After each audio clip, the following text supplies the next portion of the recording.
It's not the holiday season unless we have Lander's version of the Rockettes, and they would not disappoint. Number 5 Lander hosting number 4 Rawlins. First quarter, Lander wearing the white.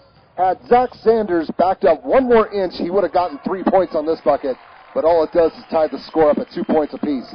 Rawlins would spend much of this game getting the ball inside. Kevin Cox drives and gets a kiss off the glass to put his Outlaws up 4-2. Lander did that at times as well. Austin Roberts goes right through the lane as if no one was there. That basket ties the score at 4. The Outlaws are last season's consolation champs, and this season they're hoping to do better. Adam McFarland made his contributions to put his team back on top. Lander didn't get into the state tournament last season, but with big men like Lucas Watkins, well, they're hoping to change that. He's a 6'7" sophomore, so get used to seeing him. Later, scores tied at 8 until Rawlins finds Kerry Schinkel inside, waiting to score 2 of his 16 points. That put his team back up 10-8.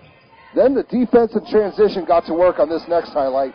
John Mendez got the deflection, and then he'll get the ball ahead to Schinkel, who scores on the layup. The boys in black are now up 14-9. The Tigers would hang around. Sanders again, he's got to pay attention on where the line is. That's another 2-pointer, but his team's only down 14-11 after the first 8 minutes. Second quarter, Rawlins would find ways to get around the defense. David Gredinger hits a roadblock, but watch the handoff to McFarland, who puts in a nice reverse layup. That's teamwork. 16-11 in favor of the visitors.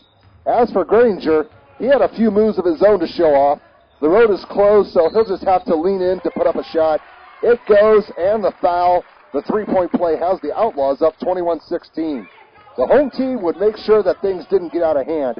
Watkins goes elementary on this shot, and his Tigers are still down by 5 at 23-18. They spread the love around and find other ways to get points. Zach Wagon will slip inside for 2 points, and it's now a 3-point affair at 23-20. A 3-ball is all that's needed to tie it. We just need someone to shoot it. How about Tanner Simpson? He's got the touch. He led his team with 17 points, and it's now 23-all.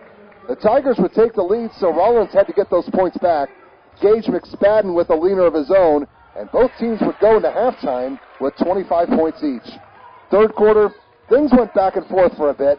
The Outlaws would make their move first, like this one from McFarland. He led all scorers with 18 in this game. Then Lander would answer. Watkins drives for the hoop, gets the harm, and one more. We're tied again at 29 points each. The home team would eventually get that lead back. Simpson takes charge himself and gets his jumper to drop. Lander's now up 32-29. Then the Rawlins defense would fall asleep on this play.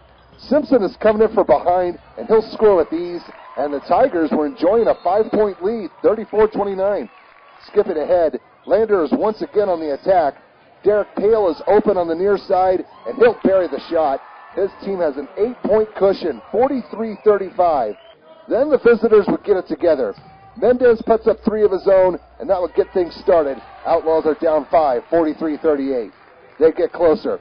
Wyatt Hopkins would lead this charge, but it was the opposition that got called for the block. A foul plus 2 points. Rawlins is now down 45-42. The Tigers would make a few mistakes of their own, like this play here, and the visitors would cash in on them. McFarland's not going to be denied on this drive.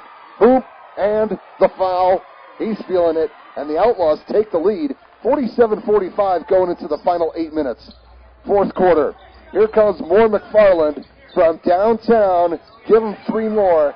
That capped off a 15-2 run, and his team is now up 50-45. Lander would fight back. Hale launches one for the big green and hits the bullseye. That cuts the deficit to 2. It's 50-48. Then the big man would make a move. Watkins pucks up a hook shot, and it counts. The score is even on both sides at 50-50. Rawlins would regain the momentum. Schinkel works his way underneath, puts on a good spin move, and would get the ball to drop in for 2. That opened up some breathing room, 56-52. The Tigers would stay within striking distance. Simpson, he's from Lander, not Springfield.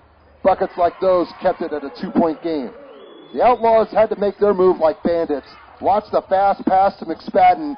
Pump fakes once and then scores to make it 60-56. Lander was starting to run out of time, and they needed to make something happen. We haven't seen Roberts in a while, and he'd do something. He'd convert a 3-point play to make it 60-59, but from there it came down to free throws. Rawlins would make their shots. and they get out of Fremont County with a 66-60 win to remain undefeated.